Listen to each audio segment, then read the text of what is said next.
Tidak semua anak yatim atau warga Gaza itu mau untuk dibawa ke luar negeri. Kalaupun mau ada satu dua lah, tapi saya sangat yakin kalau asli orang Gaza itu akan menolak untuk dibawa keluar. Kata mereka, kami sudah sangat senang di sini di Gaza, walaupun antum di sana melihat kami porak-poranda, kami sangat bersyukur dilahirkan oleh Allah dan dihadirkan oleh Allah di tanah Palestina dengan salah satu amanahnya menjaga Baitul Maqdis dan ikhtiar membebaskan Masjidil Aqsa. Nah, siapa nggak bersyukur? Ya kan? Makanya kata mereka, dunia luar sana kalian biarlah sibuk dengan dunia kalian, kami sibuk dengan akhirat kami. Kami ingin bertemu dengan Allah Subhanahu Wa Taala, dan pintu surga kami itu saat ini momen yang tepat, yaitu di jalur Gaza. Kami jangan dijauhkan dari pintu surga untuk kami. Itu yang keimanan yang mereka pegang ini, yang tidak akan dikalahkan oleh siapa? Oleh Zionis Israel.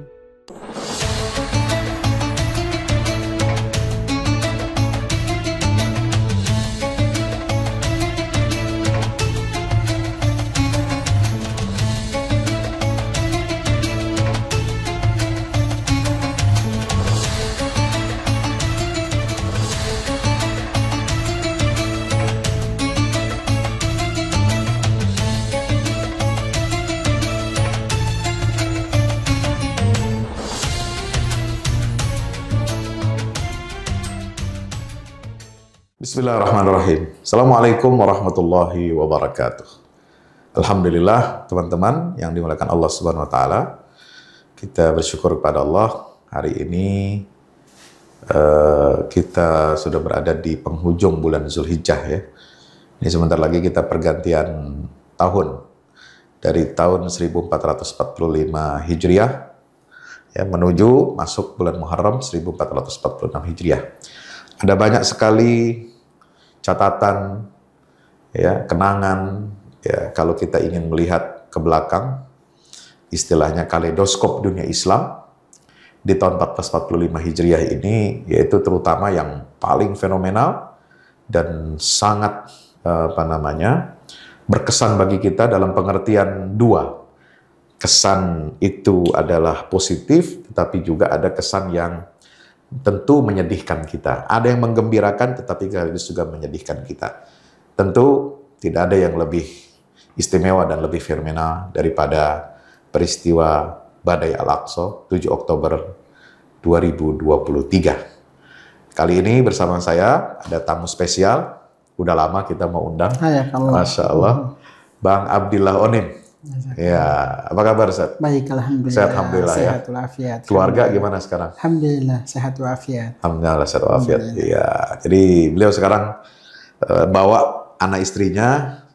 Ada satu yang sudah digontor, yang anak pertama. Alhamdulillah. Yang dua laki-laki ya, dua-duanya ya? Ada laki-laki yang kedua di Keramat Jati. Keramat Jati. Yang ketiga juga alhamdulillah Keramat Jati. Sudah masuk sekolah di Indonesia. Masuk SD ya? SD semua itu ya? SD semua. Alhamdulillah. Iya. Bisa kita cerita antum ceritakan nih kepada kita awal dulu hubungan, kemudian riwayat perjalanan, kenapa bisa sampai ke Gaza, kemudian mencintai Gaza, bahkan bukan hanya mencintai tanahnya, perjuangannya, tapi juga bisa meminang gadis di Gaza. Alhamdulillah. Dari mana itu ceritanya? Alhamdulillah. Ya, bismillahirrahmanirrahim. Assalamualaikum warahmatullahi wabarakatuh. Waalaikumsalam. Terima kasih atas waktu dan kesempatannya bisa silaturahim dengan Ustadz Fahmi di sini, yang tentunya juga sekalian menyampaikan tentang situasi di jalur Gaza dan juga di Masjidil Aqsa Mubarak. Nama saya Abdillah Onim, yang alhamdulillah akrab disapa dengan Bang Onim.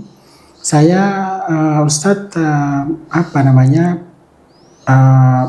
menginjakkan kaki di Gaza itu pertama tahun 2008. Itu bersama dengan ini sekedar 2008 selesai S1 berarti? Iya, S1. Selesai kuliah. Saya waktu itu masih aktif di salah satu lembaga besar namanya Mercy. Mercy. 13 tahun saya di situ. Nah, 2008 saya dipercayakan untuk berangkat ke jalur Gaza pada saat terjadi perang Al-Furqan waktu itu, Al-Furqan, ya. menewaskan 1.600 warga Gaza. Nah, setelah selesai tugas utama, bagi saya tugas yang sangat berat itu mengurus tanah wakaf pembangunan Rumah Sakit Indonesia. Iya. Bertemu dengan para pejabat, bertemu dengan para ulama di Gaza, meyakinkan kepada mereka bahwa Indonesia akan membangun Rumah Sakit Indonesia di Gaza bagian utara. Yang kemarin termasuk sempat dikepung, dikuasai dan juga dihancurkan oleh pihak Zionis. Selesai mengurus wakaf tanah, kembali lagi ke Indonesia. Di Indonesia sekitar 1 tahun, terus berangkat lagi yang kedua kali ke jalur Gaza melalui Ustulil Hurriyah, Freedom Flotilla. Freedom Flotilla. Dari Turki waktu itu. Betul. Dengan beberapa sekitar 16 negara yang bergabung di situ kalau tidak salah. Salah satunya ya dari Indonesia. Berangkatlah kami melalui Turki. Waktu itu boykot ya? Boykot ya. Boykot dari negara barat. Rencananya mau berlabuh kapal Mafi Marmara itu di pelabuhan Gaza, tapi qadarullah kapal kami dibajak oleh Zionis dan kami ditembakin, terus terjadi penembakan di situ. Dan kami dideportasi ke Jordania. Nah, bulan Mei tahun 2010. Pada kesempatan yang sama, saya bukannya berpikir untuk kembali ke Indonesia, tapi dalam benak dan pikiran saya itu tujuan saya ke Gaza. Dari Jordan, proses pengurusan kembali lagi ke Indonesia pada bulan yang sama, bulan Mei, berangkat lagi lah ke Gaza melalui darat Mesir, masuk Rafah 2010. Nah, masih muda waktu itu ya? Waktu itu masih sangat muda. Itu kan waktu eranya akhir-akhir almarhum Husni Mubarak. Terus lanjut lagi almarhum Presiden Mursi. Masih muda waktu itu untuk akses masuk ke sana. Nah, 2010 tersebutlah mulai harus memutuskan melanjutkan perjuangan di Gaza ataukah pulang ke Indonesia. Itu dengan berbagai pengalaman, dengan berbagai situasi yang benar-benar kita kan tahu sendiri ya, untuk Gaza ini kan sebuah wilayah yang sangat sensitif. Maksudnya sensitif itu benar-benar dikuasai oleh para pejuang, dan ini benar-benar dikunci agar supaya warga asing siapapun tidak diberikan akses untuk berkeliaran. Dikhawatirkan ada tanda kutip mungkin spionnya Zionis seperti itu. Nah, alhamdulillah kami dari orang Indonesia itu benar-benar meyakinkan kepada pejuang dan juga otoritas di Gaza yang dibawa monitoring oleh pihak Hamas. Itu juga kami secara pelan-pelan meyakinkan kepada mereka bahwa kami Indonesia datang ke sini dengan salah satu amanahnya itu membangun Rumah Sakit Indonesia. Itu tentunya tidak mudah ya, tidak mudah dalam situasi diblokade, dalam situasi krisis. Bagaimana caranya almarhum Dr. Jose Rizal itu meyakinkan kepada mereka dan meyakinkan kepada masyarakat Indonesia. Bagi saya memang sebuah keputusan, sebuah ide yang nekat sebenarnya. Tapi alhamdulillah atas komitmen kami dan juga atas komitmen almarhum Dr. Jose Rizal, alhamdulillah mulai pelan-pelan mendapat tanah, terus mulai lagi dengan proses tender, mulai lagi dengan mendapatkan dukungan dari berbagai pihak di Indonesia. Diresmikanlah Rumah Sakit Indonesia pada tahun 2015. Coba kita bayangkan 2010 diresmikan 2015. Ya, tapi saya waktu itu proses awal masih di Mercy, dan 2012 waktu itu begitu saya pulang ke Indonesia dan lebih memilih untuk menekuni dunia jurnalis. Jadi Mercy-nya saya tidak aktif di situ, pindahnya kemana ke jurnalis waktu itu TV1 ya. TV1 ya? Iya, waktu itu TV1. Koresponden TV1. Sebagai kontributor di sana, berita-berita. Itu kan waktu itu kan hampir tiap tahun terjadi benar sekali. Dan perang ya. Alhamdulillah dari global yang 2012 itu kalau tidak salah ada Global Mars di Jerusalem ya. Itu 2012 ya kalau tidak salah. 2012 ya. Aktivis itu kan dari seluruh dunia. Ingin menuntut Israel kan atas tragedi Mafi Marmara itu. Itu gimana? Perjalanan dari Pakistan. Ada ikut juga? Oh enggak, saya berada di Gaza. Oh di Gaza waktu itu. Saya udah berada di Gaza waktu itu. Jadi pas karavan apa sih Yerusalem tadi? Ya, Global March. Global March Yerusalem, mereka datang ke Gaza, ya kami yang sambut mereka di perbatasan seperti itu. Jadi memang saya sudah datang lebih dulu untuk mempersiapkan segala sesuatu. 2012 saya sudah nikah itu? Belum? Oh enggak, 2012 sudah nikah alhamdulillah. 2012 sudah nikah, saya menikah 2011. Jadi saya itu mungkin pertama putra Indonesia melangsungkan pernikahan di Gaza 2012 di Gaza ya, bukan kan di Indonesia juga barang orang Palestina yang menikah kan. Tapi kalau untuk di Gaza itu saya yang pertama alhamdulillah. Persunting itu juga memang prosesnya tidak mudah Ustaz. Kita tahu sendiri di Gaza itu kan sangat kental dengan yang namanya dunia Islami dan memang tidak ada pergaulan antara perempuan dan laki-laki. Nah, saya usia waktu itu datang ke Gaza itu 21-22 kalau tidak salah, dalam situasi apa namanya perpindahan pergaulan dari Indonesia ke Gaza dengan bertemu dengan situasi yang benar-benar saya harus nih bisa beradaptasi dengan situasi di sini yang mana sholatnya 5 waktu di masjid, sholat subuh. Terus juga harus memperkuat bahasa, mau tidak mau harus perkuat bahasa. Terus juga apa namanya pergaulannya juga memang harus dipaksakan untuk semuanya. Jadi bisa dikatakan karakter saya itu benar-benar dirubah oleh Gaza. Jadi udah nggak mungkin lagi pakai bahasa isyarat kan? Oh, nggak mungkin apalagi pakai bahasa makoli. Enggak. Jadi memang saya itu alhamdulillah terbiasa dengan apa namanya bermasyarakat. Iya, bergaul. Dengan para petani, dengan para nelayan, dengan siapapun yang di Gaza, karena niat saya harus bagaimana caranya jiwa saya itu benar-benar nyatu dengan warga Gaza. Setelah jiwa nyatu semuanya dan sudah mantap, baru ambil keputusan untuk mencari pendamping hidup, teman perjuangan lah. Itu juga tentunya tidak mudah kan. Kalau di Gaza memang... Nah ini diperkenalkan atau antum memang kenal dekat langsung? Iya, seperti yang saya katakan tadi itu kan, di Gaza tidak ada yang namanya pacaran atau cabe-cabean kan. Nah itu alhamdulillah dibantu oleh teman-teman di utara, di tengah, di selatan untuk membantu saya memperkenalkan kepada ada yang ponakan mereka lah, ada putri mereka lah, ada putri dari teman mereka lah, itu diperkenalkan. Itu juga prosesnya benar-benar hopeless banget lah. Melelahkan dan hopeless sekitar 6 apa 7 sampai berbulan-bulan ya? Berbulan-bulan, sekitar 6 apa 7 bulan itu proses ta'arufnya itu ya benar-benar. Tapi alhamdulillah qadarullah ini sudah menjadi takdir Allah Subhanahu wa taala. Ya alhamdulillah jodoh saya di Gaza lah. Jadi istri itu dari utara, tengah atau selatan? Dari utara. Dari utara. Ya, dari utara. Daerah mana tempatnya? Itu di kota Jabalia. Oh, Jabalia. Kota Jabalia, bukan muaskar. Iya. Bukan di camp, tapi benar-benar di kotanya. Jadi istri saya itu bapak dan ibunya memang benar-benar asli dari Gaza, bukan pengungsi dari Masdal atau dari Berseba. Karena di Gaza itu apa namanya 70% penduduk Gaza itu mereka pengungsi dari luar. Dari luar, yang wilayahnya dikuasai Israel. Iya, dikuasai, terus diusir pada apa 67 namanya? itu. Nakba 48. Itu diusir ke Gaza, sebagiannya diusir ke Jordania, diusir ke Suriah. 70% di Gaza itu mereka pengungsi dari dalam dibawa ke Gaza. Oh gitu ceritanya. Dan apa namanya wilayah Gaza itu kan apa namanya penjara terbesar di dunia. Jadi kalau antum sudah masuk itu keluarnya pun sangat sulit. Dan kalau antum sudah masuk di dalam itu akan berbagai menghadapi krisis makanan, krisis air minum, krisis listrik, terjadi peperangan, antum melihat sendiri. Dan jumlah warga Gaza 2,3 juta itu tinggal di wilayah Gaza 367 km persegi. Kecil banget lah. Kecil ya.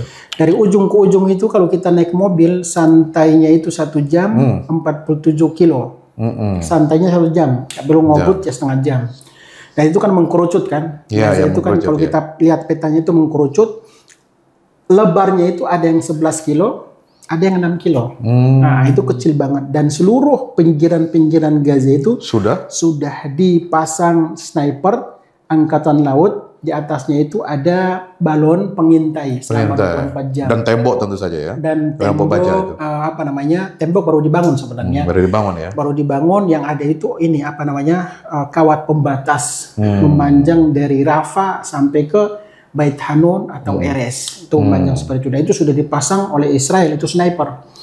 Antum mendekat kurang dari 200 meter itu ada senjata otomatis akan bergerak sendiri karena mendeteksi aktivitas atau pergerakan atau udara. Jadi dengan sendirinya otomatis senjata tersebut akan menyiram 200 meter. Kalau kita mendekat ya tidak selamat.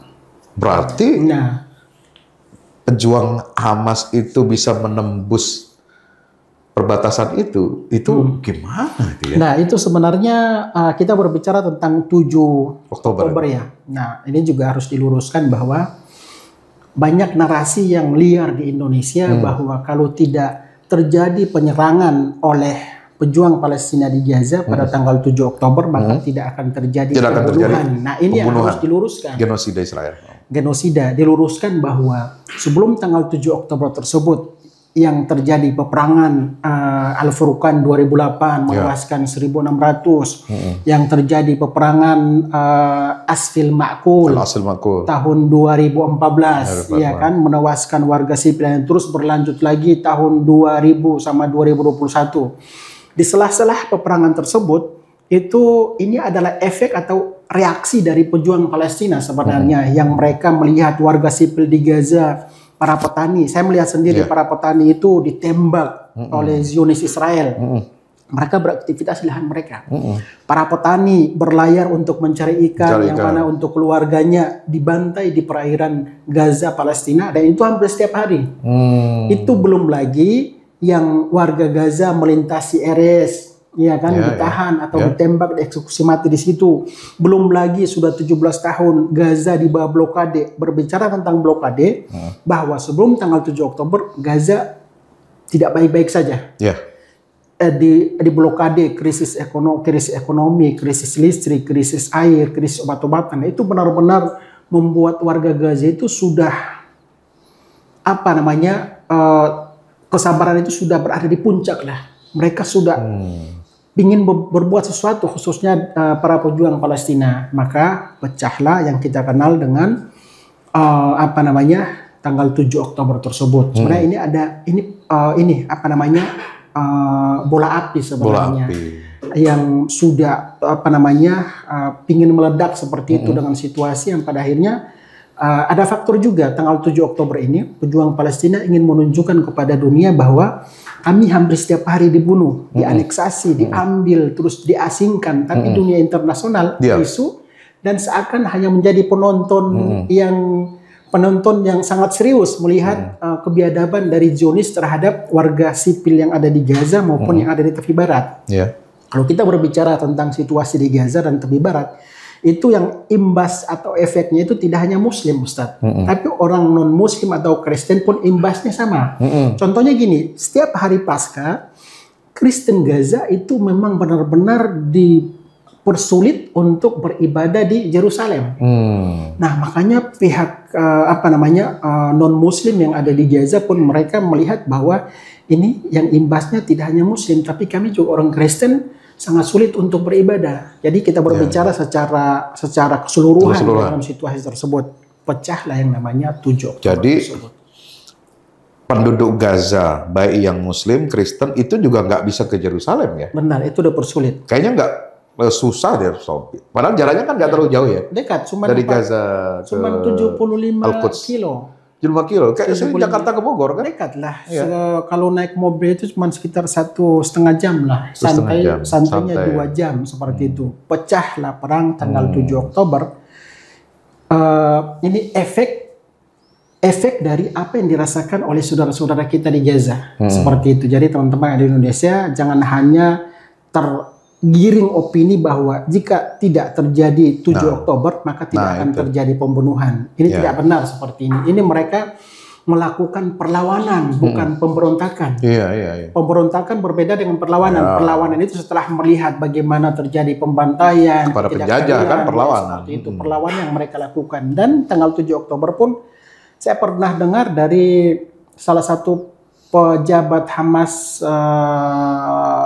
siapa namanya, yang di Doha itu. Oh, Ismail Haniyah. Bukan, satu lagi. Khalil Hayya. Satu lagi. Siapa ya? Siapa sih namanya? Ada satu lagi. Itu satu level sama Ismail Haniyah. Beliau mengatakan bahwa 7 Oktober sebenarnya kami yang telat. Oh gitu. Kami yang telat, maksud saya telat saja. Disalahkan. Telat saja, efek membakar tanknya itu luar biasa. 7 Oktober itu sasarannya bukan warga sipil Yahudi. Sasarannya itu adalah pangkalan militer dan juga prajurit Israel. Yang memang diniatkan untuk diambil, ditawan, untuk ditukar dengan tawanan. Berarti kondisi tawanan Palestina itu juga menjadi masalah ya? Benar sekali jadi masalah. Jadi berita besar itu ya? Benar sekali. Jadi tanggal 7 Oktober tersebut, satu pun warga Palestina tidak mengetahui akan terjadi. Gak ada yang tahu. Penyerangan, dan ini pertama perdana dalam sejarah Palestina. Itu bisa melumpuhkan perbatasan itu yang kata Antum tadi 200 meter aja. Itu bisa bergerak tuh senjata. Intelijen atau kekuatan keamanan terkuat di dunia siapa? Mossad. Iya kan? Yeah. Dan Gaza itu kan titik. Kecilnya kayak kacang lah, ibarat orang Zionis Israel. Tapi kok kamera di mana-mana. Kamera di mana-mana 24 jam bisa terdeteksi. Tapi kok tanggal 7 Oktober tersebut siapapun tidak tahu, bahkan Mossad pun tidak mengetahui bakal akan terjadi aksi penyerangan oleh pejuang Palestina ke pangkalan militer Israel. Ini yang membuat pihak intelijen Mossad itu kebingungan.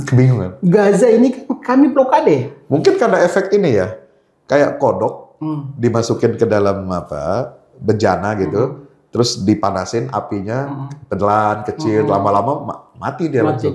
Karena udah terlalu nyaman Israel ini. Seolah-olah nggak ada perlawanan. Kemudian ternyata disusun betul itu ya. Disusun betul, dan ini perdana, sejarah Palestina perdana. Ini yang bikin kewalahan, tidak habis pikir. Sehingga karena faktor kecolongan itu, dia balas dendamnya. Nah, seperti itu. Dasar. Dan sebenarnya ini pejuang jadi Palestina malu itu ya.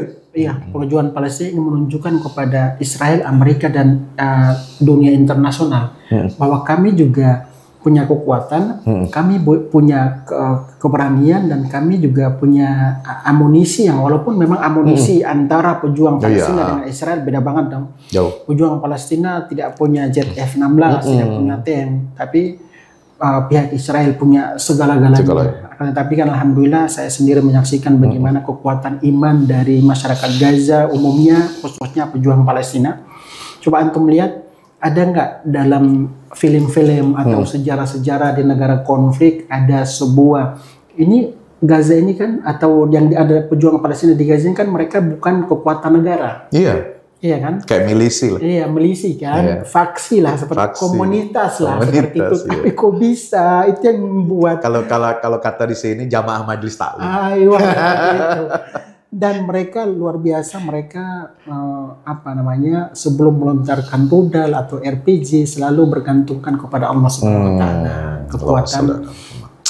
Coba antum lihat sendiri, sebelum mereka melontarkan rudal itu pasti apa yang mereka baca? Wa ma ramaita id ramaita walakin Allah. Itu mereka yakin bahwa yang kami lontarkan ini bukan kami yang meledakkan, tapi Allah Subhanahu wa taala. Itu yang membuat sampai dengan saat ini pejuang Palestina, walaupun kita melihat hancur-hancuran dari ujung ke ujung, lebih dari 82% kota Gaza itu benar-benar kota mati, tapi masih ada jiwa juang, masih ada harapan dari warga Gaza dengan adanya pihak pejuang menghadapi hampir setiap hari kepada pihak militer Zionis Israel seperti itu. Jadi saya juga bingung sebenarnya. Militer Israel ini kan selalu pede dengan menamakan bahwa kami militer terkuat nomor 4 di dunia, iya kan? Di Timur Tengah nomor 1 lah ya. Iya, tapi kok sasaran mereka siapa? Iya kan? Sasaran mereka anak-anak, bayi, terus juga ibu hamil, perempuan. Kalau kita berbicara tentang kalau mereka laki-laki, terus punya keberanian, terus punya nyali, terus punya amunisi, harus berhadapan dengan yang laki-laki juga dong, yang para pejuang yang membawa senjata juga kok. Tapi sasarannya apa? Masjid, ya kan? Lebih dari 160 masjid rata-rata. Sekolah, madrasah Kristen, gereja tertua nomor 3 di dunia itu di mana? Ada di Gaza. Diratatanahkan dan demi Allah saya lihat sendiri diratatanahkan di dalamnya orang Kristen. Ya Allah. Nah ini yang harus disampaikan. Kita tidak bisa mengintervensi bahwa orang non Muslim Indonesia Kristen harus peduli ya. Tapi ini sebagai bukti nyata dan saya menjadi saksi. Saya hanya menyampaikan bahwa mayoritas Muslim yang menjadi kok bisa ada mereka. Tapi jangan lupa saudara-saudara kita orang Kristen pun menjadi korban di sana. Jadi ini sudah ke tingkat tidak hanya soal agama sebenarnya, tapi sudah menembus yang namanya benar-benar sudah menginjak-injak hak asasi dan juga itu yang nggak habis pikir kita. Ada di Indonesia itu yang malah mengibarkan bendera Israel. Nah itulah seperti itu karena dari kalangan mereka tidak diedukasi sebenarnya, tidak diedukasi dan juga mungkin mereka dihasut. Iya, dihasutkan, kalau dihasut atau nggak dikasih, nggak mungkin mereka seperti itu kan. Tapi alhamdulillah Ustadz ya, selama saya berada di Indonesia, yang mengibarkan bendera Israel itu hanya segelintir saja. Dan itu oknum. Tidak boleh mengeneralisir karena saya sendiri waktu berada di Deli Serdang di Medan itu audiens saya itu tidak hanya beragama Islam, tapi non Muslim juga ada di situ. Dan saya sampaikan realita dan saya sampaikan nyata dan saya sampaikan tidak mengada-ngada. Mereka mengatakan bahwa ini pertama kali kami dengar situasi di Gaza ternyata seperti ini. Mereka berterima kasih. Bang Onim, saya nggak tahu apakah mereka ini mengatasnamakan atau oknum. Yang jelas kita tidak boleh mengeneralisir. Masih banyak orang-orang teman-teman kita orang Kristen. Salah satu contohnya gini Ustadz, begitu datang ke Indonesia, ada salah satu pengusaha yang tidak mau disebutkan namanya, orang Kristen. Datang ketemu Bang Onim, memakai salib mereka semua. Awalnya mereka koordinasi dengan direktur saya, mereka yakin bahwa Bang Onim tidak akan ketemu dengan kami karena kami orang Kristen. Saya bilang, silakan datang. Ya, ternyata mereka datang satu kelompok itu bersalib semua.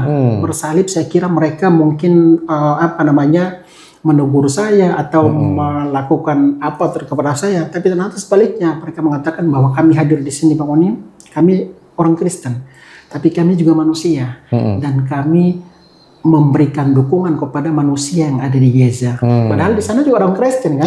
Kalau mereka punya niat mau memberikan bantuan untuk orang Kristen, harusnya mereka mengatakan. Tapi mereka mengatakan kami manusia dan merasakan bagaimana penderitaan. Kami ingin menitipkan amanah ini. Semoga Tuhan kami memberkahi apa yang kami berikan dan tidak usah, kami tidak mau dipublish. Kami ikhlas, kata mereka, kami ikhlas biar Tuhan yang mengetahui apa yang kami lakukan ini.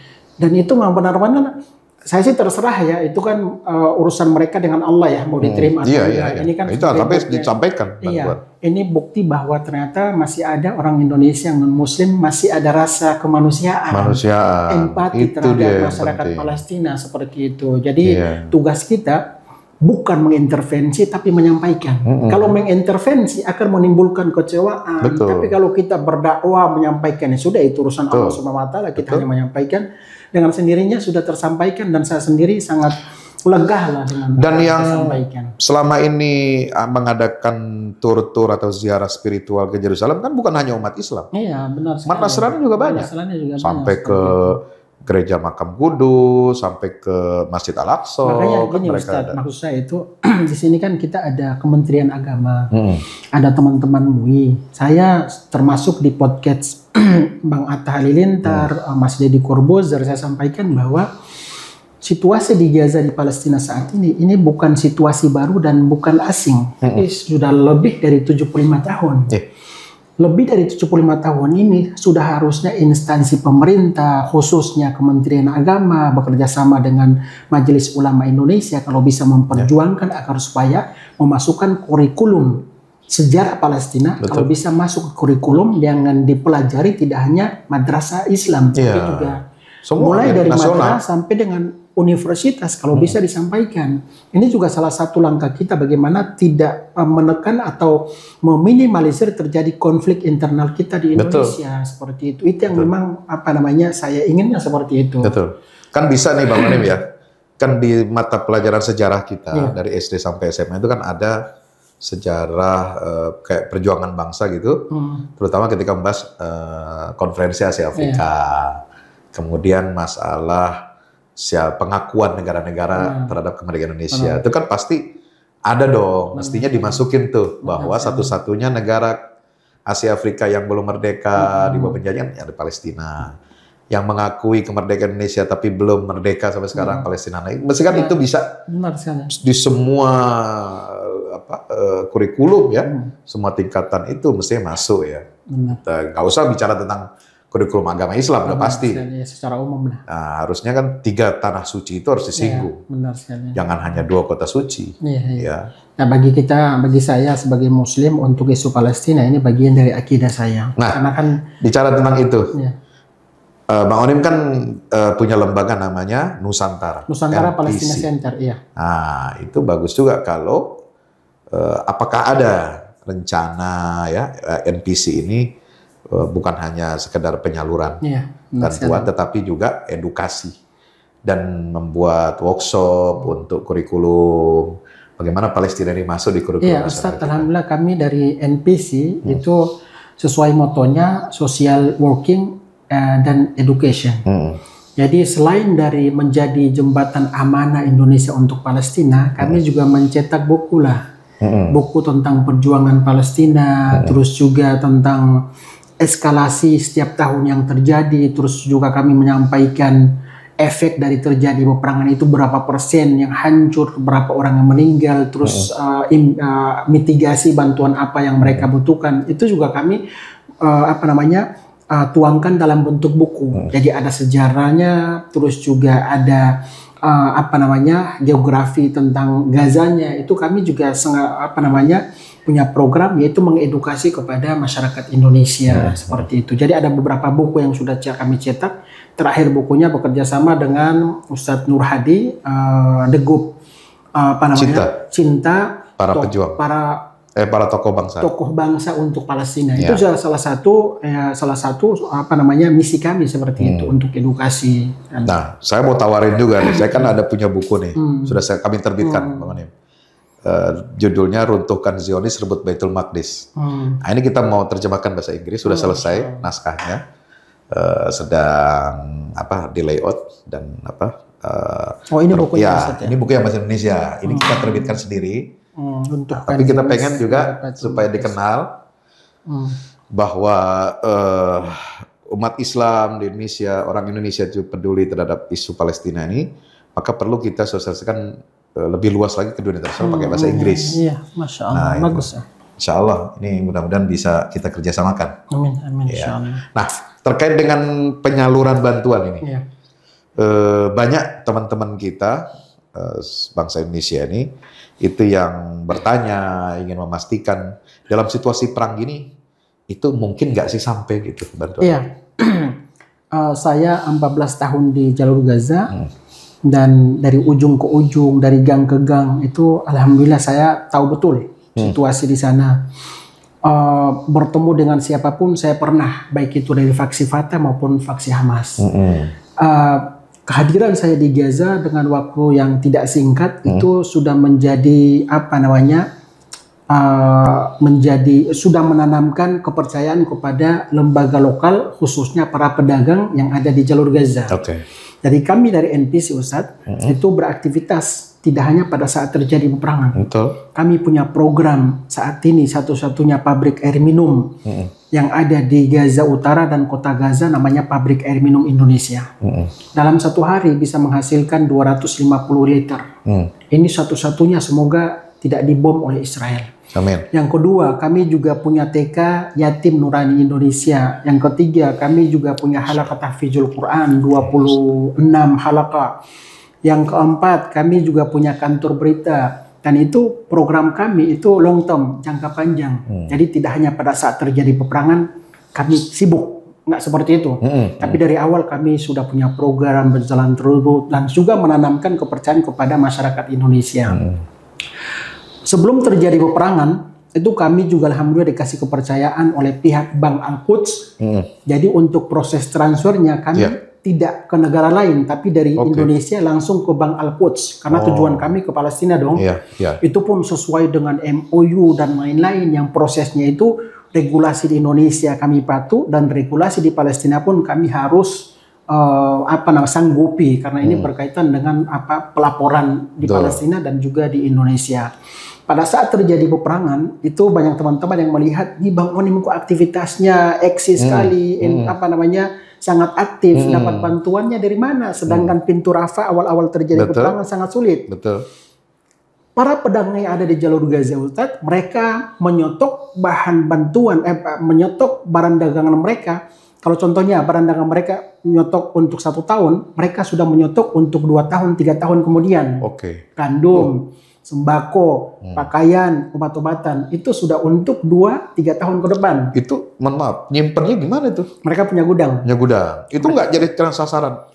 Awal-awal terjadi peperangan ada 1-2 gudang, masih banyak gudang yang memang belum dibom oleh pihak Zionis Israel. Awal-awal terjadi peperangan, kami disitulah. Begitu kami mau distribusi bantuan, para pedagang sudah percaya kepada kami. Dan Bang Onim berada di sana pun dijadikan sebagai jaminan tidak akan kabur. Ambil aja Bang Onim untuk distribusi. Kami ambillah. Jadi awal-awal peperangan bantuannya bukan dari luar, kami bawa ke dalam seperti itu. Sampai 1-2 bulan, 3 bulan, bahkan sampai dengan saat ini pun itu kami masih mendapatkan bahan gandum. Itu para pedagang memasuk dari Karem Abu Salem masuk ke Gaza, kami belilah daripada pedagang tersebut untuk didistribusikan kepada warga jalur Gaza. Itu masuknya Karem Abu Salem itu dari mana itu suplainya? Dari tepi barat. Tepi barat. Tepi barat, terus Karem Abu Salem masuklah ke wilayah jalur Gaza. Jadi mayoritas bantuan yang kami distribusikan kami dapatkan dari pasar lokal di jalur Gaza seperti itu. Sedangkan bantuan-bantuan yang ada dari luar itu masuk ke Gaza harus antri dulu, Ustaz. Saya pernah coba, kami pernah ngirim 2 kontainer. Ada sekitar 1 miliar kalau nggak salah. Ada 2 kontainer panjang besar. Itu kami harus nunggu antrian itu hampir 3 bulan. Itu juga koordinasi authentiknya itu benar-benar oleh koordinasi level tinggi lah. Koordinasi level tinggi saja harus menunggu antri 3 bulan. Apalagi lembaga-lembaga yang lain hanya menitipkan itu harus menunggu bantuan masuk itu 4-6 bulan. Ya Allah. Seperti itu. Dan itu pun kita tidak memastikan untuk mendapatkan dokumentasi pada saat bantuan itu masuk ke dalam seperti itu. Jadi bantuan-bantuan dari luar bisa masuk ke dalam, tapi tidak seperti yang teman-teman bayangkan langsung masuk, tidak seperti itu. Harus menunggu 4-5 bulan baru bisa masuk. Tapi bantuan-bantuan tersebut alhamdulillah diterima oleh saudara-saudara kita di jalur Gaza. Nah, untuk saat ini kita ketahui bahwa akses satu-satunya untuk warga Gaza, untuk orang dan barang itu adalah Rafah, perlintasan Rafah, berbatasan langsung dengan Mesir kan. Tapi kan terjadi peperangan 7 bulan kemarin kan sudah dikuasai oleh pihak Zionis Israel. Pada akhirnya saat ini bantuan-bantuan puluhan ribu kontainer itu di perbatasan Rafah itu sebagian besar sudah expired date, sudah tidak layak dikonsumsi, sudah busuk lah makanan seperti itu. Makanya saat ini bantuan-bantuan sudah akses untuk bantuan masuk ke Gaza itu dialihkan ke pintu Karem Abu Salem. Dan itu harus masuknya bukan dari Mesir, tapi dari Jordan. Nah, sekarang satu-satunya pintu bantuan yang masuk ke jalur Gaza itu dari Jordan. Dari Jordan masuk ke Karem Abu Salem masuk ke wilayah jalur Gaza. Dan dari Jordan ini kan teman-teman menyaksikan ada warga Yahudi menghadang bantuan, mengincar, bakar. Itu bantuannya bukan dari Jordan, tapi dari tepi barat. Kan mereka melintasi pemukiman Yahudi. Dihadanglah orang Yahudi, dibuang, termasuk Indomie kan. Ada tuh banyak.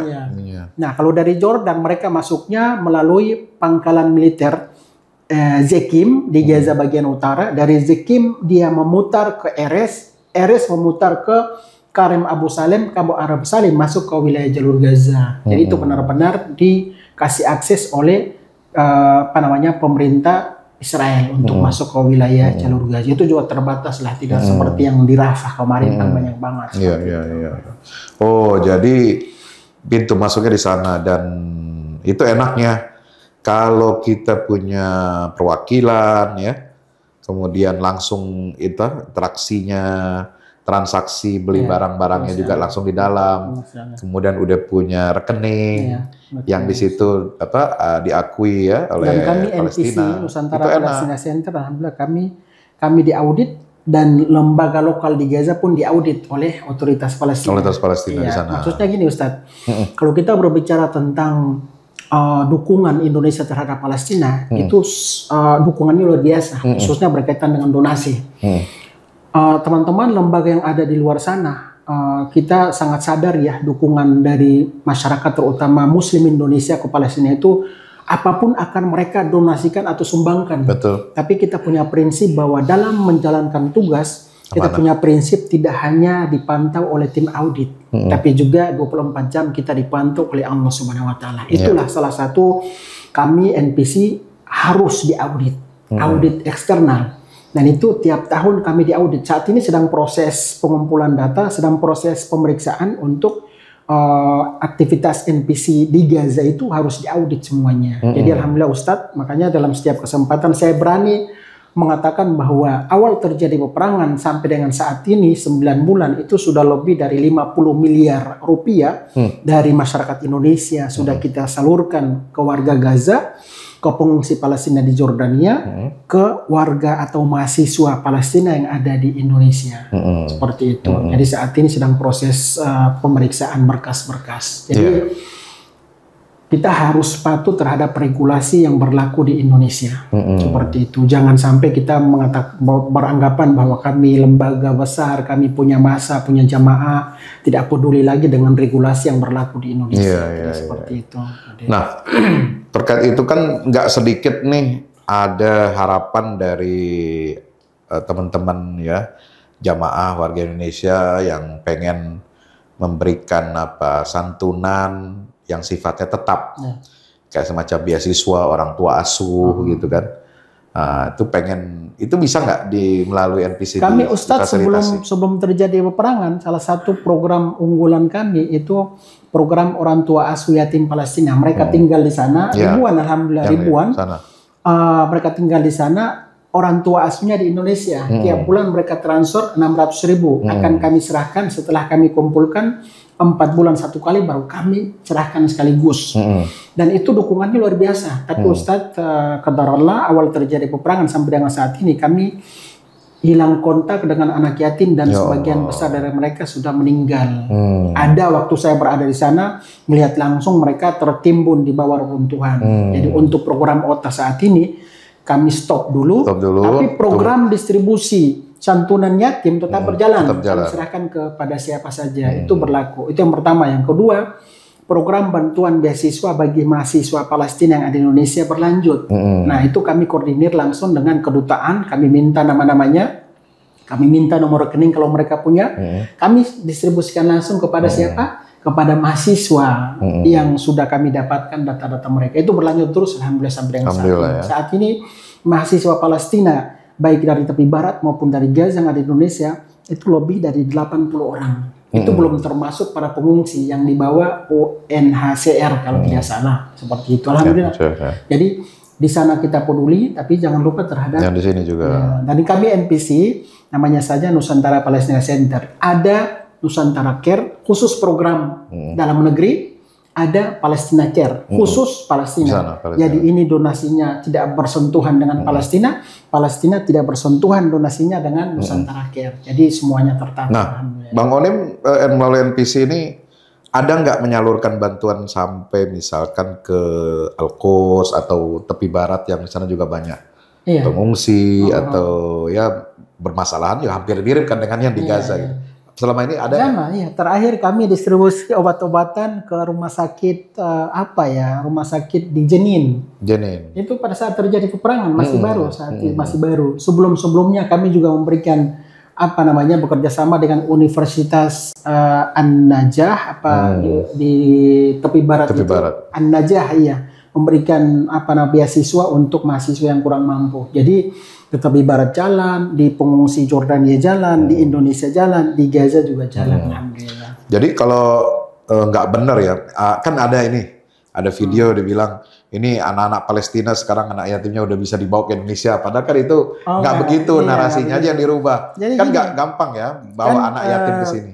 Presiden terpilih Bapak Prabowo, salah satu bukti semangatnya kan beliau rencana mendatangkan 1000 anak yatim dari Gaza ke Indonesia, salah satunya ke Jawa Timur ya, Ustazah Khofifah. Ini semangatnya bagus. Bagus. Akan tetapi kalau kita berbicara tentang realita itu tidak mudah, Ustaz. Karena gini, antum itu mendatangkan manusia yang mana harus memikirkan tinggalnya, makan pangannya, masa depannya. Seperti apa?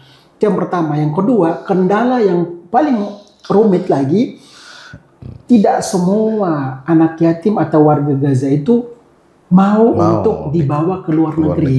Kalaupun mau ada 1-2 lah, tapi saya sangat yakin kalau asli orang Gaza asli itu akan menolak untuk dibawa keluar. Kata mereka, kami sudah sangat senang di sini di Gaza, walaupun antum di sana melihat kami porak-poranda, kami sangat bersyukur dilahirkan oleh Allah dan dihadirkan oleh Allah di tanah Palestina dengan salah satu amanahnya menjaga Baitul Maqdis dan ikhtiar membebaskan Masjidil Aqsa. Siapa nggak bersyukur? Ya kan? Makanya kata mereka, dunia luar sana, kalian biarlah sibuk dengan dunia kalian.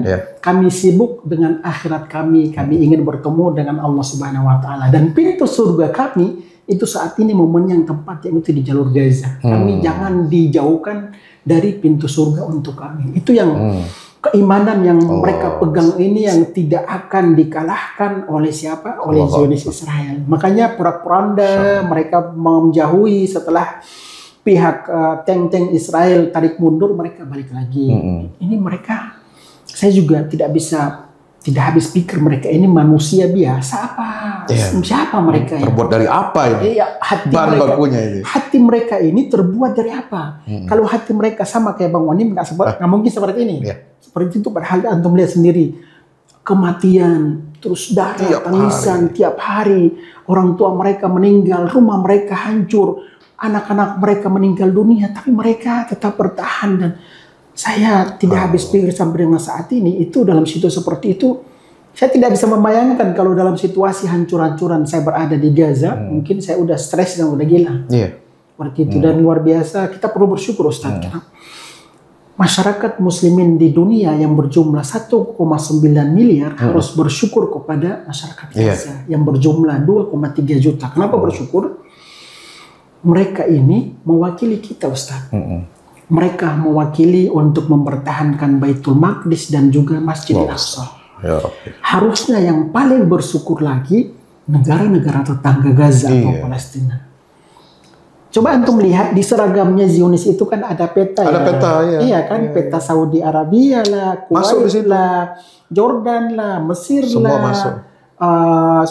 Libanon lah, Suriah lah, ada di peta situ. Dan peta ini sudah mereka mulai mengkeruk atau menghancurkan sedikit demi sedikit, ya kan?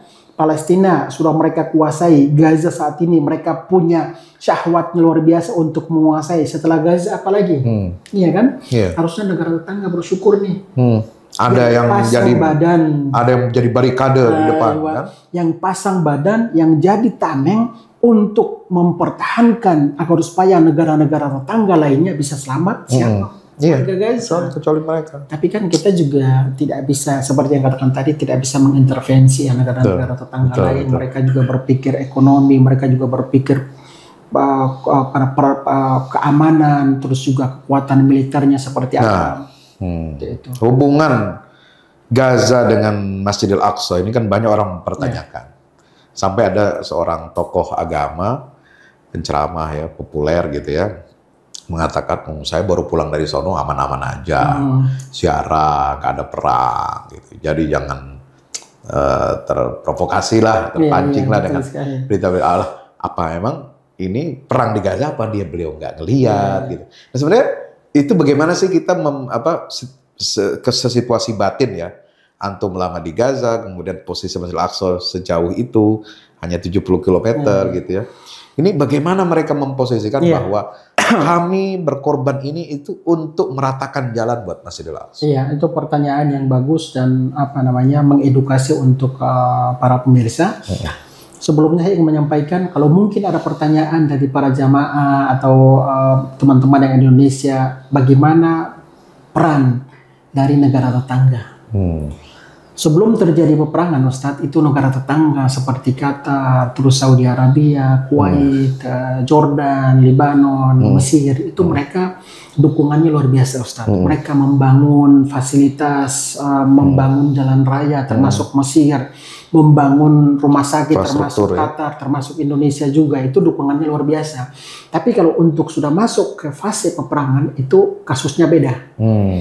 Ini kasusnya itu pihak Gaza berhadapan dengan tidak hanya Israel, tapi Amerika Serikat dan Inggris dan negara-negara lainnya yang memberikan dukungan kepada Zionis Israel. Negara-negara tetangga melihat terjadi peperangan di sana, itu mereka juga harus mempertimbangkan kekuatan mereka, mempertimbangkan ekonomi mereka. Kalau contohnya mereka all out mengirimkan bala tentara ke Gaza, apakah mereka sanggup jikalau nanti diserang balik oleh negara-negara yang lebih banyak lagi? Saya berpikir bahwa mereka mungkin punya strategi sendiri, dan mereka berpikir bahwa kami menjaga keamanan dalam negeri agar sebagai bagaimana caranya kami tetap sehat untuk memberikan dukungan dari segi ekonomi kepada masyarakat Gaza. Masuk ke pertanyaan perbedaan situasi antara Al-Aqsa, apakah hancur-hancuran, terjadi peperangan, terjadi pembunuhan, rudal sana sini, tangisan dan lain-lain. Gaza seperti apa?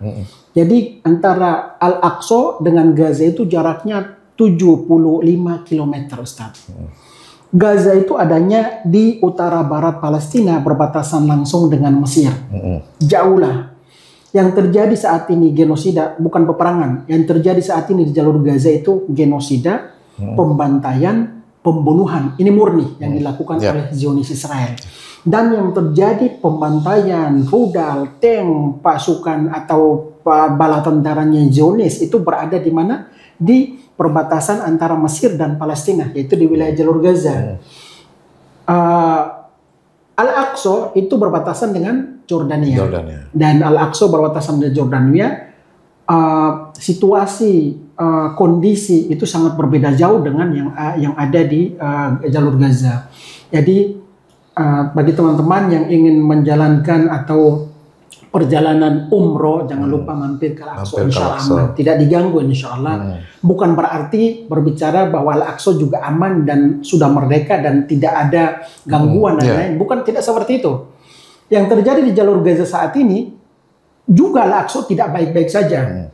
Karena khususnya bagi Muslim yang ada di Palestina di tepi barat, itu mereka sangat sulit. Ini khusus bagi mereka ya, bukan orang asing, orang Indonesia. Muslimin di Palestina, di tepi barat, di Yerusalem, di Al-Quds, itu mereka masuk beribadah di kompleks Masjidil Aqsa Mubarak. Itu memang dipersulit oleh pihak Zionis Israel, khususnya setiap kali sholat Jumat. Masuk KTP-nya diperiksa, terus juga tas mereka diperiksa, terus pokoknya tidak mudah lah. Itu khusus bagi siapa? Jadi kayak masuk negara lain ya? Iya, masuk negara lain. Itu kondisi tersebut hanya dirasakan oleh saudara-saudara kita Muslimin di Palestina, di Yerusalem. Nah, bagi kita nih orang asing, orang Indonesia, kalau masuk ke sana itu memang sebelum mengeluarkan izin visa untuk masuk ke Al-Quds atau ke Al-Aqsa, itu pihak Israel sudah mengetahui bahwa dalam tanggal sekian itu tidak akan terjadi, kami tidak melakukan atau tidak terjadi huru hara di Masjidil Aqsa tersebut. Makanya teman-teman masuk ke dalam kan tidak melihat, ya kan? Teman-teman masuk ke Al-Aqsa tidak melihat pemukulan. Berarti dia ngeluarin, mohon maaf. Ini penting nih ketahui nih teman-teman ya, pemirsa ya. Jadi dia ngeluarin visa itu, dia sudah cek tanggal berapa. Kalau dia bertepatan tanggal kira-kira, kan biasanya bulan Juni tuh, mereka memperingati perang 6 hari. Ya, menang atas bangsa Arab kan. Gitu ya kan, dari tanggal 6 sampai tanggal 10. 5 sampai tanggal 10 Juni itu kan. Mereka Masiratul Alam. Iya, Masiratul Alam. Dia bawa bendera-bendera Israel. Itu berarti tanggal-tanggal itu nggak mungkin. Sudah dikondisikan. Sudah dikondisikan. Nggak mungkin ada turis boleh masuk ke situ. Iya, jadi sudah dikondisikan dan tidak bertabrakan dengan agenda mereka. Makanya teman-teman Indonesia datang ke sana kok aman seperti ini. Mana tembakan, mana rudal, mana darah kok. Terus yang demo-demo kok nggak ada yang bawa bom dari Israel? Ini agendanya. Ini agenda Israel agar supaya warga asing termasuk Malaysia Indonesia datang ke sini itu diperlihatkan bahwa seperti ini ya, aman, damai, tidak ada mana. Padahal beda, situasinya berbeda, lokasinya berbeda, dan sudah dikondisikan. Dan kalau teman-teman misalnya nih, kalau ada turis Indonesia ya, jamaah itu mau Jumatan di situ, itu apakah diperketat juga sama seperti rakyat tepi barat atau kalau kita alhamdulillah muslimin Indonesia lancar alhamdulillah. Seperti antum lihat sendiri teman-teman yang punya travel melaksanakan sholat Jumat, tapi mereka tentunya ada prosedur ya. Ada yang masuk ke sana tidak lolos 1 2 3 1 2 itu seperti itu prosedur itu seenaknya mereka sebenarnya. Apalagi kita kan sebagai muslim juga melihat bahwa ini adalah ulal kiblatain Masjidil Aqsal Mubarak, harusnya diberikan kesempatan untuk melakukan ibadah di situ, tapi memang bagian dari agenda. Jadi teman-teman kalau datang ke Palestina jangan langsung menyimpulkan, mengambil keputusan bahwa ternyata padahal antum ke sana kan 4 hari. Iya kan? Iya, 4 hari saja, 5 hari saja pulang ke Indonesia mengumbar bahwa di sana itu aman 1 2 3 dan polisi atau tentara Israel baik-baik gitu. Kita boleh berfoto-foto gitu kan. Ini kan ya itu luar biasa. Itu sebenarnya melukai saudara-saudara kita di Palestina. Mereka melihat nih orang asing kesini kok justru bukannya mengabarkan situasi seperti ini, tapi kok malah melukai hati kami yang mana kami adalah pemilik tanah Palestina. Jadi saya menghimbau kepada teman-teman yang punya travel atau para jamaah yang sudah mendaftar, silakan berangkat untuk ke Al-Aqsa, ketemu atau melihat langsung pintu masuk Al-Aqsa, melihat langsung bangunan, perbedaan antara Masjid Al-Qibli dengan Qubatus Sahra, bertemu dengan saudara-saudara kita di Palestina, tanyakan kabar mereka, mereka akan curhat. Iya, mereka akan curhat bahwa situasi kami seperti ini 1 2 3. Nah, teman-teman datang ke situ itu dapat manfaat luar biasa. Pulang ke Indonesia ceritakan saya bertemu dengan saudara-saudara kita di Palestina, mereka tidak baik-baik saja sebenarnya, tapi karena mereka di bawah tekanan dan mereka juga tidak diberikan akses, makanya komunikasi orang Indonesia dengan saudara-saudara kita di Palestina khususnya di Baitul Maqdis itu memang dibatasi, terbatas lah seperti itu. Nah, terakhir Pak Onim, ini menarik, kan udah lama ya di Gaza, kemudian istilahnya sudah mendapat kepercayaan lah dari masyarakat maupun otoritas di sana, dan sudah silaturahim juga dengan tokoh-tokoh Hamas, dengan Fatah juga gitu kan. Nah, pernah nggak nih iseng-iseng nih saya mau tanya, ini sebagai orang asing tapi udah menikah dengan warga Gaza, pernah nggak dapat kepercayaan, nih gue tunjukin nih tempat kita bikin senjata atau latihan gitu. Kita kira masuk bunkernya pernah nggak? Kalau apa namanya, ini sebenarnya sangat sensitif ya, karena mereka ini bagian dari strategi mereka, bahasa kasarnya hidup dan mati mereka. Betul. Karena khawatirnya begitu kita ajak orang asing melihat camp, melihat tempat bengkel mereka, ujung-ujungnya hanya menaruh infrared atau ini, terus tiba-tiba setelah orang asing tersebut keluar, bom datang lah. Itu kejadiannya banyak sekali. Pernah kejadian seperti itu, ada beberapa orang asing itu masuk ke Gaza mengatasnamakan kemanusiaan, terus mengatasnamakan jurnalis, sudah kenal dengan teman-teman yang ada di Gaza, dikasih kepercayaan, saya mau melakukan liputan, ternyata ujung-ujungnya ada maksud jahat itu. Nah, kalau saya sendiri Ustadz, tahun 2014 sampai dengan 2017 itu saya jurnalis. Dan jurnalis itu kan memang pun tidak diberikan akses seluas-luasnya. Tapi kalau saya sendiri alhamdulillah karena mereka di sana, istri saya orang sana, anak-anak saya sekolah di sana, tidak mungkinlah melakukan kejahatan kan seperti itu. Waktu berada di sana itu saya melakukan liputan di terowongan pejuang Palestina, masuk ke dalam 100 meter, terus jalannya sekitar berapa kilo, itu diakses seperti itu. Tapi tentunya mata kita diikat dulu, gitu kan? Dan semua diperiksa. Semuanya diperiksa. Nggak boleh ada bawa-bawa. Mata kita diikat, terus kita tidak melihat. Begitu kita berada di terowongan, baru mata kita dilepas, baru mereka menyampaikan ini terowongan untuk pejuang, ini terowongan untuk pedagang, ini terowongan untuk kambing, ini terowongan untuk unta, untuk terowongan untuk sapi. Itu beda-beda terowongannya seperti itu. Jadi ada kota di dalam kota, ada di kota bawah dalam tanah. kota. Begitu turun ke bawah, jadi itu kayak di Kapadokia. Iya. Kapadokia. Bisa ngopi di bawah, bisa ngecas handphone di bawah. Itu realitanya seperti itu. Iya, ya? Karena itu sudah menjadi rahasia umum kalau untuk berada di jalur Gaza. Tapi untuk akses masuk ke sana itu mereka pun berhati-hati. Nah, saya sendiri Ustadz ini sebagai jurnalis waktu itu, atau setelah jurnalis sebagai aktivis kemanusiaan, itu juga saya harus menghadap situasi yang mana saya diinterogasi, saya ditahan, saya harus diperiksa, kamera saya diambil, dompet saya diperiksa, itu berkali-kali. Dan itu saya yakinkan kepada pejuang Palestina bahwa saya ini bukan mata-mata Zionis Israel.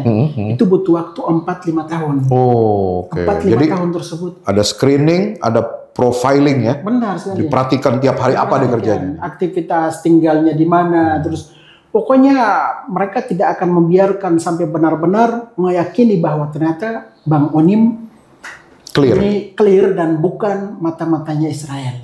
Karena kan mereka, saya paham. Apa memang ada warga Gaza yang ternyata direkrut? Katanya ada berapa yang dieksekusi? Ada, tapi kalau ketahuan langsung dieksekusi mati. Dan itu pada saat terjadi peperangan banyak sekali.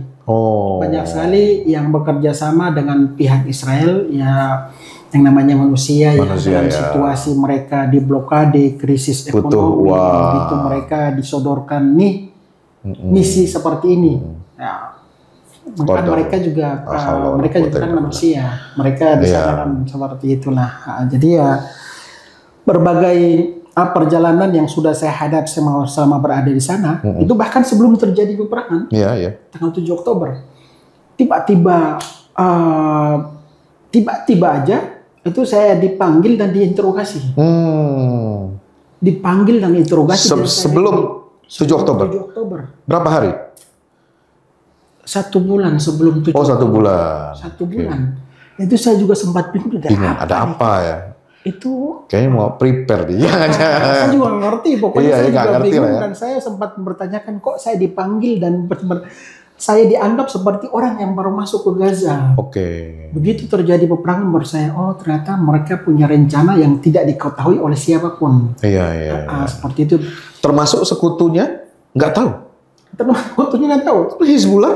Iya. Atau kelompok-kelompok yang apa? Negara tetangga, Jordan, Mesir dan lain-lain itu tidak mau mengetahui bahwa akan ada aksi yang benar-benar aksi ini bisa efeknya seperti ini. Dan itu pejuang Palestina Ustadz, itu mereka memegang rahasia intelijennya itu untuk di Palestina itu sangat kuat. Sangat itu berlapis-lapis mungkin. Itu berlapis-lapis, Masya Allah.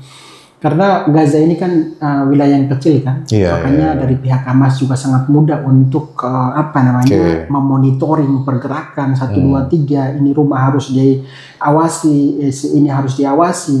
Makanya dengan sangat mudah awal terjadi peperangan 1, 2 ditangkap, eksekusi mati. Bahkan awal terjadi peperangan ada satu mata-mata yang kabur dekat kediaman Bang Onim, tiba-tiba teman tutup. Begitu dicek ternyata sudah meninggal. Begitu ditanya siapa? Ini mata-mata yang lewat sini seperti itu untuk mengetahui apa yang terjadi di rumah sakit Ashifa. Seperti itu. Nah, kondisi Ashifa itu setelah kan udah dikuasain, kan mereka mengklaimnya disiarkan kemana-mana kan, bahwa ini rumah sakit ada terowongan teroris, ya Hamas di bawah itu gimana itu? Tidak hanya rumah sakit Ashifa ya, termasuk rumah sakit Indonesia. Termasuk rumah sakit Indonesia mereka mengklaim bahwa di bawahnya itu ada tempat persembunyian, terowongan seperti itu, tapi itu nggak ada sama sekali. Nggak ada sama sekali, sampai sekarang nggak terbukti nggak terbukti, termasuk di rumah sakit Ashifa. Nah, rumah sakit Indonesia sebelum dikuasai oleh Zionis itu kan saya dan tim kan memberikan obat-obatan dan itu ditaruhnya dibawa di bedroom. Tempat penampungan di bawahnya itu ada laboratorium, ada obat-obatan. Kami bawalah ke dalam tersebut. Di basement. Tempat penampungan. Hanya itu, tidak lebih dari itu. Untuk di rumah sakit Ashifa pun sama. Rumah sakit Ashifa, Ustadz, awal terjadi peperangan sama. Saya juga ditangkap oleh pejuang di situ. Karena saya dikira mata-mata.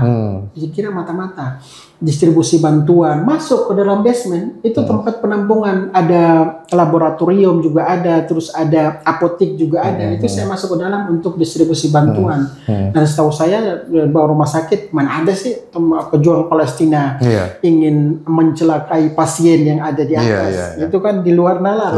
Seperti itu. Jadi itu akal-akalan mereka saja. Padahal mereka udah kenal antum udah lama, masih tetap itu juga ya harus diantisipasi. Nah, itu salah satu keamanan yang benar-benar steril itu di Gaza seperti itu. Saya paham bahwa ini tugas antum, tapi sebagai warga asing kadang juga ini kan tidak aman lah seperti itu. Tapi alhamdulillah itu niat baik mereka.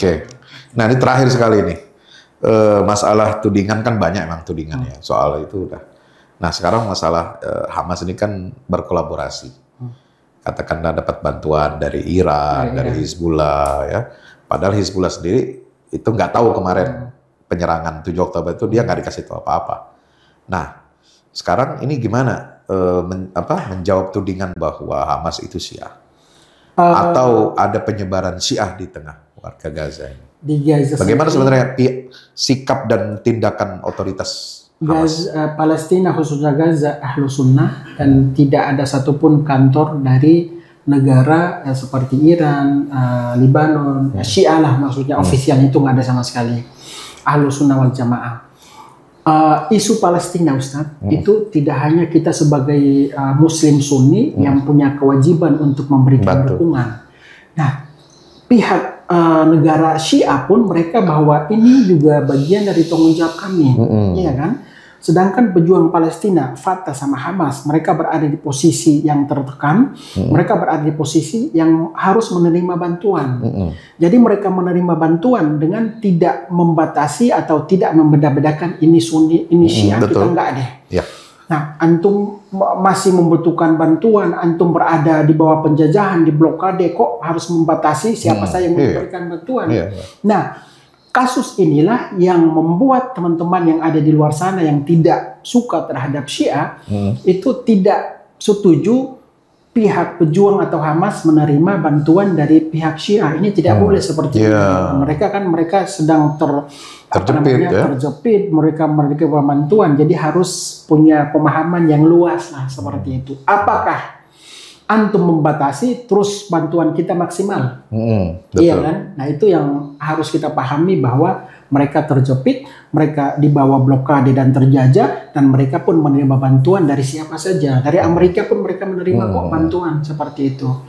Jadi bukan berarti mereka memberikan bantuan terus pindah akidah, tidak seperti itu. Lakum dinukum waliyadin kan, seperti itu. Itu yang dipegang oleh waktu itu gini Ustaz, 2011 setelah saya menikah. Itu ada sekumpulan pemuda di Gaza itu berusaha untuk mengadakan hari Asyura atau ada 9 orang. Ada 9 orang. Sempat ya? Itu langsung dalam detik itu juga pihak keamanan langsung menggerebek tempat tersebut, langsung mereka ditangkap dan dijebloskan dan mereka diberikan tarbiyah seperti itu. Nah ini mereka terpengaruh lah seperti itu. Tapi tidak sampai ke hal yang contohnya pindah akidah, tidak sampai seperti itu. Tapi langsung diberikan pemahaman 1, 2, 3. Itu cuma sebatas itu saja yang saya tahu. Tapi kalau sampai ke tingkat ada yang contohnya pindah akidah atau ada yang penganut Syiah di Gaza, itu tidak ada sama sekali. Ya, sama sekali nggak ada ya. Steril ya, steril. Alhamdulillah. Ya, Masya Allah. Nah, jadi kan ini tanggung jawab kita semua. Jadi sampai ada yang mengatakan, kalau nggak salah, Khalid Mes'al atau siapa itu kan, kami ini kan sudah mengetuk pintu banyak pemimpin-pemimpin Arab untuk bisa menerima bantuan, terutama kan secara militer, persenjataan, tapi tidak ada yang buka. Sementara mereka yang mau buka. Mau memberikan bantuan asistensi militer. Jadi Ustadz sampai dengan saat ini kan sudah 9 bulan ya. 9 bulan kita dipertontonkan dengan enjoy-nya pihak Zionis membantai, membunuh. Kita hanya emosi. Hanya emosi. Hanya nangis. Iya. Banyak yang bertanya ini peran Indonesia seperti apa. Alhamdulillah Ustadz, selama saya berada di sana, Indonesia dan pemerintah, instansi, terus juga muslimin, elemen bangsa Indonesia itu memberikan dukungan itu sebatas kemampuan, karena kita kan jaraknya jauh ya Ustaz ya. 6.000 kilometer dari Indonesia ke Palestina, kita mau berbuat apa coba? Yeah. Mau terjun langsung bergabung dengan pejuang Palestina pun antum tidak diterima oleh pejuang Palestina. Kalau ada satu warga asing yang diterima untuk bergabung di pejuang Palestina, Bang Onim pertama. Tapi 14 tahun nggak diterima, kata mereka tugas antum lebih berat. Menyampaikan situasi Gaza kepada masyarakat Indonesia, menyampaikan agar supaya mereka tetap bersemangat, menyampaikan bahwa kami masih kuat dan cukuplah kalian memberikan doa silahul mukmin. Itu yang paling dibutuhkan oleh saudara-saudara kita di Palestina. Jadi peran Indonesia nih, harusnya peran Indonesia itu sangat berpengaruh untuk isu Palestina. Tapi kan kita kendalanya tidak punya hubungan kan dengan Israel. Ini luar biasa. Kita tidak punya hubungan dengan Israel. Tapi efeknya kita dalam bernegosiasi itu akan sulit. Karena kalau kita mau melangkah ke Palestina harus melewati apa? Negara yang menjajah Palestina. Nah, itu yang sampai dengan saat ini. Kemarin saya berkomunikasi dengan Bapak Dubes Palestina untuk Indonesia. Apakah saya tanyakan, apakah antum tidak pernah memberikan saran kepada pemerintah untuk membuka kedutaan Indonesia di Palestina? Kata Pak Dubes, dari dulu Bang Onim kami sudah menyampaikan. Tapi kendalanya Indonesia tidak mau membuka hubungan dengan Israel. Seperti itu. Itu yang dipersulit oleh pihak Zionis untuk Indonesia membuka apa? Membuka kedutaan Palestina Indonesia di Yerusalem atau di Ramallah. Ya, jadi hanya di Jordania ya. Hanya di Jordania yang mencakup yang wilayah Palestina, membawahi Palestina. Itu, yang membawahi. Tapi semoga dengan terpilihnya presiden baru tidak hanya wacana sebenarnya, karena wacana sudah basi sebenarnya. Kutukan ke penjajah sudah basi sebenarnya dan tidak berlaku bagi pihak Zionis. Bagaimana caranya kita sudah harus aksi nyata nih, ya kan? Dengan melibatkan atau menekan negara tetangga. Yuk kita berkumpul, membentuk satu kekuatan untuk menekan Amerika Serikat agar supaya bisa menghentikan terjadi peperangan, pembantaian yang terjadi di jalur Gaza. 37.000 Ustaz, 9 bulan. 37.000 dan bagi saya ini pembantaian pertama di muka bumi. Nakba 15.000. Hanya berlangsung berapa hari kan? Ini 9 bulan dan itu dipertontonkan di seluruh negara. Ini benar-benar, dan itu mereka sangat enjoy. Sangat enjoy membunuh. Dan kampanye politik di Amerika sekarang, Pilpres, itu justru kan menggoreng isu Palestina ini Palestina kan? Juga. Bagaimana berlomba-lomba membela Israel. Aneh sekali. La haula wala quwwata. Ya, teman-teman, kita sangat bersyukur dapat informasi dari tangan pertama.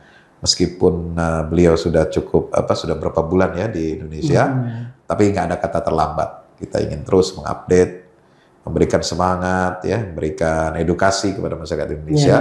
Mohon doanya juga mudah-mudahan kalau situasi Gaza sudah terjadi ceasefire atau gencatan senjata, saya akan pulang ke Gaza bersama dengan istri, anak-anak tetap sekolah di sini. Insya Allah. Mudah-mudahan kita doakan Bang Onim dan keluarga tetap kuat, ya, tegar dan tabah bersama masyarakat, saudara-saudara kita, kekasih-kekasih kita, kekasih Allah yang ada di Gaza. Terus semangat, ya, kasih bantuan terbaik buat Gaza, buat Palestina, sertakan mereka dalam doa-doa kita setelah sholat maupun ketika sedang bersujud kepada Allah Ta'ala. Terima kasih Bang Onim atas kunjungannya, dan insya Allah kita akan berjumpa lagi di episode yang akan datang. Selamat Tahun Baru Hijriah 1 Muharram 1446 Hijriah. Mudah-mudahan Allah Ta'ala memberikan harapan kita yang terbaik, dan dunia Islam kita ingin melihat Palestina bisa merdeka dan Al-Aqsa kembali ke pangkuan kaum muslimin. Wassalamualaikum warahmatullahi wabarakatuh.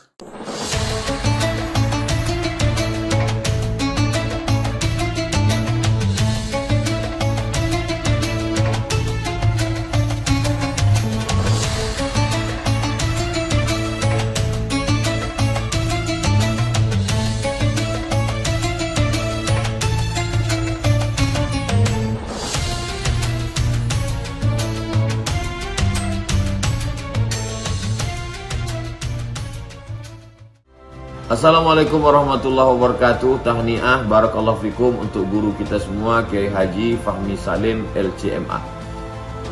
Masya Allah tabarakallah, launching 2 buku Al-Mukarram, buku Wahai Anakku dan Runtuhkan Zionis. Dan selamat tahniah juga untuk peresmian gedung Al-Fahmu Institute Pusat Dakwah Al-Quran pada 26 Sya'ban hari Kamis 1445 Hijrah bertepatan dengan 7 Maret 2024. Saya, adik kelas Ustadz Fahmi Salim di Mesir, merasa ikut bahagia, ikut senang. Sekali lagi tahniah, ajmal at-tahani, ungkapan selamat yang terindah untuk Kiai Haji Fahmi Salim LCMA. Barakallahu fikum. Wassalamualaikum warahmatullahi wabarakatuh.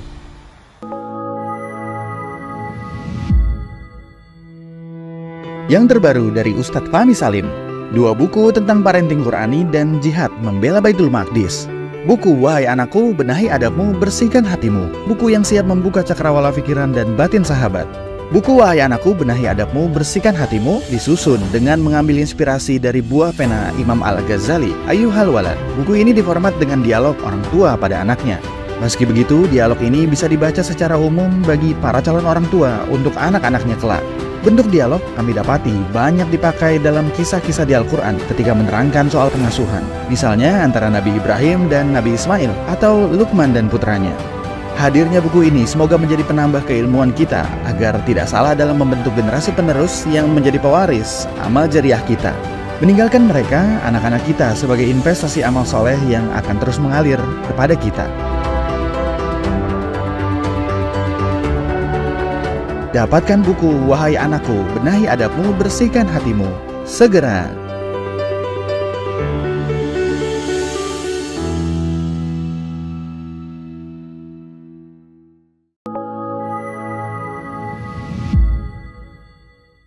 Yang terbaru dari Ustadz Fahmi Salim, buku Runtuhkan Zionis, Rebut Baitul Maqdis, buku yang siap membuka cakrawala pikiran dan batin sahabat.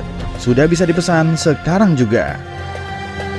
Hasil yang dicapai para mujahidin dalam pertempuran Badai Al-Aqsa 7 Oktober 2023 memiliki arti penting ataupun nilai strategis, bukan hanya dalam pembuktian bahwa kekuatan Israel bisa dikalahkan bahkan oleh pihak yang memiliki persenjataan jauh di bawahnya, melainkan juga dalam menyadarkan dunia Islam, terutama para pemimpinnya yang memilih menjadi penonton ketimbang membantu sesama saudaranya.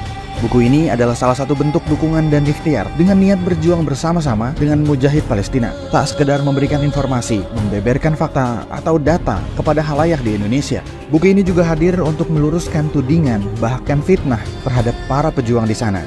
Betapapun kita berada jauh dari Al-Quds, melalui buku ini kita akan dapatkan bagaimana kita bisa memperoleh pahala yang sebanding dengan para pejuang di garda terdepan di negeri perlawanan Palestina. Dapatkan buku Runtuhkan Zionis, Rebut Baitul Maqdis segera.